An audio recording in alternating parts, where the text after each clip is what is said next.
এই পোলাপানের দল কেমন আছো তোমরা? আজকে আমরা একটা বেবির গেম খেলতে চলেছি। যার 1 বছর বয়স, তো বেবিটা কিন্তু ডাস্টবিনে আছে, আমি কেন জানি না।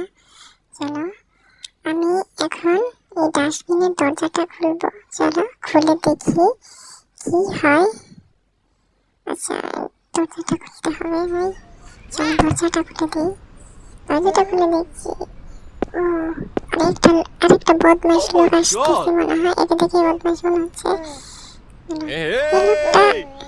বাচ্চাটাকে কোলে তুলে নিল। এবার কেউ কিডন্যাপ করে নিয়ে যাও নাকি ভাই, বুঝতে পারছি না। চলো, ওর 2 বছর বয়স হয়ে গেছে বাচ্চাটার। চলো একটা রেস দিয়ে আমাকে অংশটা দিয়ে দিয়েছে। কেমন শয়তান ভাই, এর নিশ্চয়ই টাকার লোভ আছে ভাই। চলো যাওয়া যাক। আর আমাকে সাবধানে যেতে হবে, যদি গাড়িগুলোর মধ্যে একটাও আমি ক্রাশ খাই তাহলে আমি শেষ ভাই। চলো একটু জন্য